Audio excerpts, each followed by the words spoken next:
Olá, povo de Deus! Estamos aqui para a nossa leitura devocional da semana. Mas essa é uma semana que começa já diferente. Nós terminamos o livro de Atos dos Apóstolos e vamos começar agora a ver a vida de Jesus. Mas eu queria ver a vida de Jesus do mesmo jeito que ele tentou explicar e ensinar as pessoas que estavam ali ao redor dele. Como Jesus ensinava? Jesus ensinava através das suas parábolas. Sobre elas que nós vamos começar a nossa série de estudos devocionais. Mas antes disso nós vamos orar. Pai, obrigado porque Jesus nos ensinou do jeito que a gente aprende. Ele não ensinou nem acima da nossa capacidade, nem abaixo daquilo que nós precisávamos entender. Suas parábolas são ricas, verdadeiras até hoje. E continuam a ensinar o nosso espírito, a nossa alma e a nossa mente. E é isso que nós te pedimos agora, que a tua verdade, a verdade que Jesus veio anunciar, que ele era o Filho de Deus, brote nos nossos corações, através das parábolas de Jesus. É no nome dele que nós oramos e agradecemos. Amém. Eu queria começar com uma parábola que está lá em Marcos, capítulo 4. Jesus começou a ensinar outra vez à beira do mar, e uma numerosa multidão se reuniu à volta dele, de modo que entrou num barco, onde se assentou, afastou-se da praia, e todo o povo estava à beira-mar na praia. Assim, ensinava-lhes muitas coisas por parábolas, e durante o seu ensino ele dizia: Escutem, eis que o semeador saiu a semear, e ao semear, uma parte caiu à beira do caminho. Vieram as aves e a comeram. Outra parte caiu em solo rochoso, onde a terra era pouca, e logo nasceu, visto não ser profunda a terra. Saindo, porém, o sol a queimou, porque não tinha raiz, secou-se. Outra parte caiu entre os espinhos, e os espinhos cresceram e sufocaram, e não deu fruto. Outra, enfim, caiu em boa terra e deu fruto. A semente brotou, cresceu e produziu 30, 60 e 100 por um. Jesus acrescentou: Quem tem ouvidos para ouvir, ouça. Por que eu quis escolher essa parábola para iniciar? Porque o próprio Jesus nos dá uma grande dica de que nós precisamos começar por esta parábola. Observe o versículo 13 de Marcos 4. Então Jesus lhes perguntou: Se vocês não entendem esta parábola, como compreenderão as outras? Me parece que essa parábola é uma parábola-chave para que nós possamos entender as outras parábolas que virão pela frente.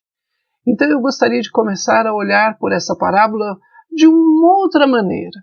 Jesus está na planície de Genezaré, e ali haviam muitas plantações e muitos semeadores.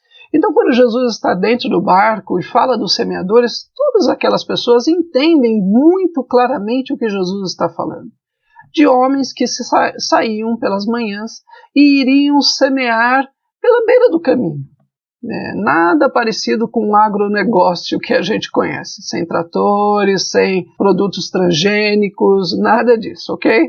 Simplesmente uma pessoa com um pouco das suas sementes. E é sobre ele que eu quero te falar nesta devocional, sobre o semeador. Antes de entrarmos na semente, antes de entrarmos na parte onde ela cai, se frutifica, se não, precisamos nos lembrar que há uma pessoa envolvida ali, que é o próprio Jesus. Jesus é o semeador.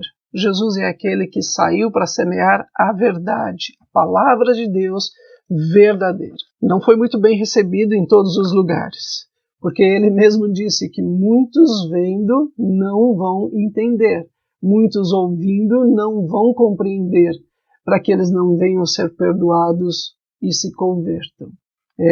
Sim, as parábolas têm um poder de trazer verdade para os nossos corações, mas também, se nós não entendermos, elas podem funcionar exatamente do lado ao contrário. Se eu e você não entendermos as parábolas de Jesus, talvez a gente acabe sendo condenados por isso. Ok, Jesus anuncia plantação, semente do Evangelho. acontecia naquela época.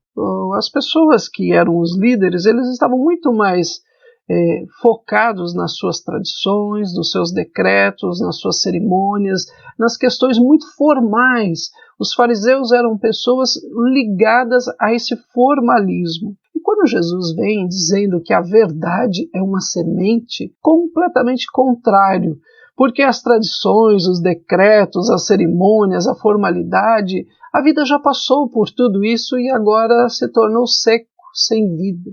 Quando Jesus fala da palavra de Deus, fala de verdade viva, de uma verdade que germina, que frutifica, mas que também alimenta aquele que é o semeador. Lembre-se, o semeador estava dando daquilo que ele comia, ele tinha experiência, ele tinha que ter experiência muito clara com aquela semente. Semente para ele não era algo que ele lançava e não se preocupava, ou algo que não trazia para ele experiência de vida, era a sua alimentação.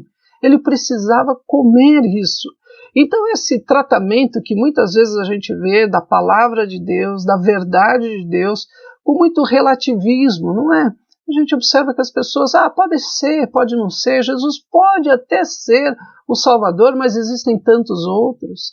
A verdade de Deus é tantas vezes relativizada. Da palavra de Deus também muitas vezes é vista como uma dúvida enorme. Quem de nós não olha quando está diante de um problema e realmente acredita, será que vai funcionar mesmo o que Jesus estava anunciando? Será que eu posso realmente acreditar sem dúvidas no meu coração? E em terceiro lugar também a gente percebe a incredulidade, né? Para muitas pessoas é impossível acreditar, crer, entregar-se, aceitar a palavra de Deus como verdade no seu coração. Mas nada disso poderia acontecer com quem semeava. Para ele não poderia haver relativismo. Aquela era realmente a sua alimentação. Não poderia haver dúvidas. Aquele realmente era a alimentação que ele iria comer nos próximos dias, nos próximos meses. Teria que realmente funcionar. Ele precisava ser crente e não incrédulo. A verdade para ele era sinônimo de vida. Vida não só para os que iriam comer, mas para ele próprio.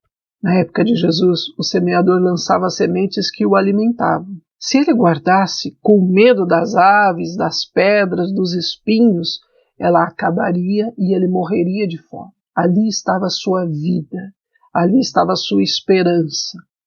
O semeador precisava crer que a sua vida seria cuidada, suprida pelo Deus que dá o sol e a chuva. Não era uma questão relativa, era a sua vida que estava em jogo. O semeador também precisava comer dessas sementes, experimentar, ele precisava viver daquilo que ele estava lançando na terra, falar do que ele mesmo se alimentava.